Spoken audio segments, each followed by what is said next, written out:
கேட்டுங்க. ஹரி அட்டகம். சா கங்கா ச கங்கா ச கயா சேது ச காஷி சச்ச புஷ்கரம் ஜிஹ்வார்கே வக்ததே யஸ்ய ஹரிரித்யக்ஷரத்வயம். யாருடைய நாக்கு நுனியில் ஹரி என்கிற ரெண்டெழுத்து இருக்கிறதோ அவனிடத்தில் கங்கை வாழும், அவனிடத்துல காசி வாழும், அவனிடத்துல புஷ்கரம் வாழும், அவனிடத்துல கயை வாழும். கயையே இருக்கும், காசியே இருக்கும், கங்கையே இருக்கும், புஷ்கரமே இருக்கும். ஹரி என்ற ரெண்டு எழுத்தை சொல்லவும். இதை சொல்லும் போது என்ன தோணும்? அப்ப இனிமே கயைக்கு நான் நாளன்னைக்கு கிளம்பி உம்ம உபன்யாசம் முடிஞ்ச உடனே போலான் இருந்தேன், நீர் சொன்னதுல இருந்து வாண்டான்னு முடிவு பண்ணிட்டேன். நீர் போறத நான் தடுக்கல சுவாமி, நான் எப்ப சொன்னேன்? நீர் தான் சொன்னீரே ஹரிங்கிற ரெண்டு எழுத்தை சொல்லிட்டா கயை இருக்கும் நாள் இருக்கட்டுமே, அப்ப கயைக்கு போக வேண்டாமானால் ரெண்டு எழுத்த சொன்னதுக்கே கயையில இருக்கக்கூடிய கதாதர பெருமாள் அனுகிரகிச்சிருவர்னால் அவ்வளவு தூரம் என்னை பத்தியே நினைச்சிருக்கிற அவரை அவர் விரும்பின க்ஷேத்திரத்துல ஒரு தடவை நான் போய் சேவிச்சு வர வேண்டாமா? இதுக்காகத்தான் நம்ம போறோமே தவிர அந்த க்ஷேத்திரத்துக்கு போனாத்தான் அவர் கொடுக்க போறாருங்கிறதுக்காக நான் போகல. நான் அவர் சொத்துங்கிறதுக்காக எனக்கு கொடுக்கிறார். பின்ன ஏன் க்ஷேத்திரத்துக்கு போறீர்? சொத்து சுவாமி ஆசைப்பட்டபடி நடக்கணுமா இல்லையா? சுவாமி க்ஷேத்திரத்துக்கு போகணும்னு ஆசைப்படுறார், அதுக்காக நான் போயிருக்கேன். அதுக்குன்னு சுவாமி இடத்துல போய் பல்லை இழித்து கொண்டு உன் க்ஷேத்திரத்துக்கு வந்திருக்கேன் எனக்கு கொடு அப்படிங்கிறதுக்காக நான் போகல. எப்ப நான் அவருடைய சொத்தோ அவர் ஆசைப்பட்டபடி வைத்த இடத்தில் இருக்க வேண்டும். அவர் ஆசைப்பட்டது சீரார் திருவேங்கடமே, திருக்கோவலூரே, மதில் கட்சி ஊரகமே, பேரகமே, பேரா மருதிருத்தான் வெள்ளரையே வெக்காவே, பேராலி தன்கால் நரையூர் திருப்புலியூர், ஆராமம் சூழ்ந்த அரங்கம். எத்தனை விசேஷம்! எங்கெங்கு எங்கெங்க உண்டோ வடதிசை மதுரை சாளக்கி ராமம் வைகுந்தன் துவரை அயோத்தி இடவக உடைய பதரி காசிரமத்திலேருந்து தெற்கு கோடி வரைக்கும் எத்தனை இடத்துல ஆசையோடு இருக்கார். நம்மால முடிஞ்சதுக்கு போறோம், முடிஞ்ச கைங்கரியத்தை பண்ண போகிறோம். அதனால எந்த க்ஷேத்திரமும் வாயில இருக்கும். ஹரின்னு சொன்னியானா எல்லாம் இருக்கும். அப்படி இருக்கும்படி பண்ணினவனுக்கு எப்படி நன்றி சொல்லுவாய்? அந்த க்ஷேத்திரத்துக்கு போ, பெருமாளுக்கு கைங்கரியம் பண்ணு, அதுதான் உனக்கு நன்மை. இது 2வது ஸ்லோகம். வாரணஸ்யாம் குருக்ஷேத்ரே நைமிஷாரண்ய ஏவச்ச தத்கிருதம் ஏன ஏனோக்தம் யத்கிருதம் ஏன் தேன ஏனோக்தம் ஹரிரிதி அக்ஷரத்வயம். யாரிடத்தில் ஹரி ஹரிங்கிற 2 அக்ஷரங்கள் அவனுடைய நாக்கில் தவழ்கிறதோ வாரணாசி, அதான் காசி, வாரணாசிக்கு போன பலன். குருக்ஷேத்திரம், குருக்ஷேத்திரத்துல போய் கீதையே பாராயணம் பண்ண பலன். நைமிஷாரண்யம் அது சுயம்பக்த க்ஷேத்திரம், தானா பெருமாள் உருவான க்ஷேத்திரம்னா தெற்கு கோடியில வானமாமலை, அப்புறம் ஸ்ரீரங்கம், அப்புறம் ஸ்ரீமுஷ்ணம், மேல நம்ம வடக்கு கோடி வந்தா திருவேங்கடம், இன்னும் மேல போனா புஷ்கரம் நைமிஷாரண்யம், இன்னும் மேல போனா பதரிகாசிரமம் முக்திநாத். இந்த 8 தான் சுயம்பக்த க்ஷேத்திரம். அதே போல 7 க்ஷேத்திரம் முக்தி தரும் க்ஷேத்திரம். அயோத்தியா, மதுரா, மாயா, காசி, காஞ்சி, அவந்திகா, துவாரிகா, இதெல்லாம் முக்தி தரும் க்ஷேத்திரம். எத்தனை இடத்துல மலைக்கு மேல இருக்கார், காவிரி கரையில இருக்கார், வைகை கரையில இருக்கார், கடற்கரையில இருக்கார், மலைக்கட்டில் இருக்கார், கானகத்துல இருக்கார். பிருந்தாவனம், நைமிஷாரண்யம் காட்டுக்கு நடுவில் இருக்கார். திருவல்லிக்கேணி, திருக்கடன்மல்லை, துவாரகை, புரி எல்லாமே கடற்கரையில இருக்கார். காவேரி, உறையூர், ஸ்ரீரங்கம், கோயிலடி, அத போல எத்தனையோ க்ஷேத்திரங்கள் எல்லாம், திருவிந்தளூர், கும்பகோணம், இதெல்லாம் காவிரி கரையில இருக்கார். வைகை கரையில மதுரை, கூடல் மாநகர், அவ்வளவு பெரிய வைகை கரையில இருக்கார். தாமிரபரணி கரையில என்னால் ஆழ்வார் திருநகரிய தாமரை பன்னிக்காலை, ஸ்ரீவைகுண்டம், திருத்தொலைவெல்லி மங்கலம், நத்தம், புளிங்குடி, எல்லா க்ஷேத்திரமும் காவேரி கரை. இப்படி ஒவ்வொரு இடத்தையும் தேர்ந்தெடுத்து ஏன் காத்துட்டு இருக்காருனால், என் பக்தன் ஒரு நாள் இல்லாட்டா ஒரு நாள் வரமாட்டானா, அதற்காக காத்து கிடக்கிறேன். ஆழ்வார் திருமழிசை ஆழ்வாருடைய ஒரு ஆச்சரியமான பாசுரம். கூற்றமும் ஷாரா கொடுவினையும் ஷாரா தீ மாற்றமும் ஷாரா வகையறிந்தேன் ஆற்றங் கரை கிடக்கும் கண்ணன் கடல் கிடக்கும் மாயன் உரை கிடக்கும் உள்ளத்தெனக்கு. கூற்றமும் ஷாரா, எனக்கு ஒண்ணு புரிஞ்சு போச்சு, ஒரு உண்மை தெரிஞ்சுது. அதுல இருந்து யமன் என் கிட்டக்க வரமாட்டான்னு தெரிஞ்சுட்டேன். கர்மங்கள் என்ன படுத்தாதுன்னு புரிஞ்சுட்டேன். கூற்றமும் ஷாரா கொடுவினையும் ஷாரா தீ மாற்றமும் ஷாரானா சேராது, என்ன அண்டாதுன்னு அர்த்தம். கூற்றமும் ஷாரா கொடுவினையும் ஷாரா தீ மாற்றமும் ஷாரா வகையறிந்தேன். ஏன்னால் கபிஸ்தலம்னு ஒரு க்ஷேத்திரம், ஒரே ஒரு பாட்டு தான் அந்த க்ஷேத்திரத்துக்கு. காவிரி கரையிலே பெருமாள் சேனிச்சுருக்கார். தோ காவிரி ஓடுறதுன்னு இங்கேயே இருப்பார். கோயிலடியில தோ இந்த பக்கம் காவிரி ஓடுறதுன்னா பக்கத்திலே பெருமாள் இருப்பார். அங்க எதுக்கு சேனிச்சுருக்காருனா ஒத்துரு இருக்க மாட்டான், ஏகாந்தமான ஸ்தலம். போனா நம்மளும் பெருமாளும் தான். ஆனா நமக்கு என்னமோ இந்த கூட்டம் கூட்டமா சாயர ஊருக்கு போயே நின்றுட்டு வழக்கமா போச்சு. ஒண்ணுமே இல்லாத பக்கத்துல அவர் பாட்டுக்கு நீ வந்தா 2 மணி நேரம் சேவிக்கலாமே சுவாமி. அதுக்கு திருப்பதிக்கு போய் 4 மாசத்துக்கு 5 மாசத்துக்கு முன்னாடி சீட்டெல்லாம் வாங்கிட்டு 24 மணி நேரம் காத்திருந்து சேவித்து விட்டு வந்தார்கள். அப்படி ஒண்ணு அப்பதான் மோட்சம் கிடைக்கும்லாம் அவர் சொல்லவே இல்லையே. அவர் எந்த ஊர் போனாலும் எந்த பெருமாளா இருந்தாலும் ஒத்துருமே இல்லைன்னா அங்க போலாமே. ஸ்ரீரங்கத்துக்குத்தான் வைகுண்ட ஏகாதசிக்கு போகணும் அப்படி ஒண்ணும் இல்லை.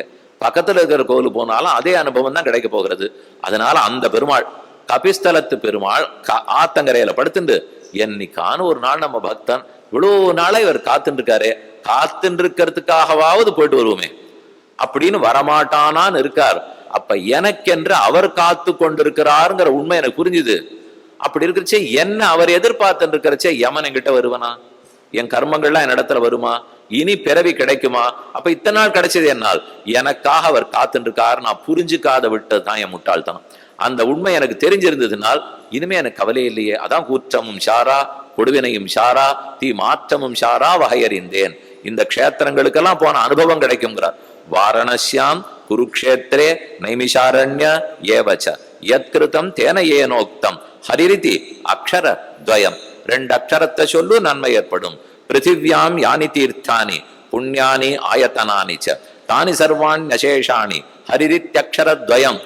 என்னென்ன பெரிய பெரிய நதிகள் இருக்கின்றனவோ கங்கா காவேரி தாமிரபரணி வைகை நர்மதா சிந்து சரஸ்வதி யமுனா எத்தனை இருக்கு.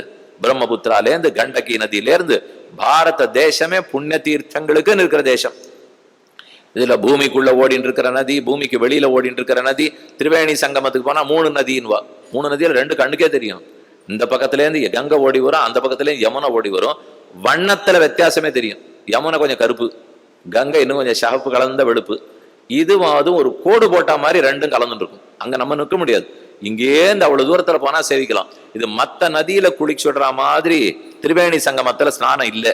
கும்பமேளாக்கா 60 கோடி பேர் வந்தேன்னு சொல்றாளே, என்ன சுவாமி எத்தனையோ பேர் குளிச்சுட்டு வர வேண்டியதானே? அப்படி இல்லையே. இப்படி நதி ஓடின்னு இருக்கிறச்சே கரையில இருக்கிற படித்துறையில இருந்து இறங்கி குளிக்கிறது வேற. ஆனா இப்படி ஒரு நதி வந்து அப்படி ஒரு நதி வந்து அந்த 2 கலக்கிற இடத்துல குளிக்கணும். அந்த 2 கலக்கிற இடத்துல போய் இறங்கணும்னு எப்படி போறது?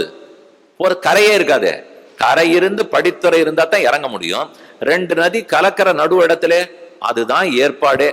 என்ன அவ்வளவு பெரிய ஏற்பாடு! இத்தனை கோடி பேர் போனதுக்கு என்ன பெருமைனால் படகுல ஏறணும், அந்த நடுவுல சேர்ற இடத்துக்கு போகணும்.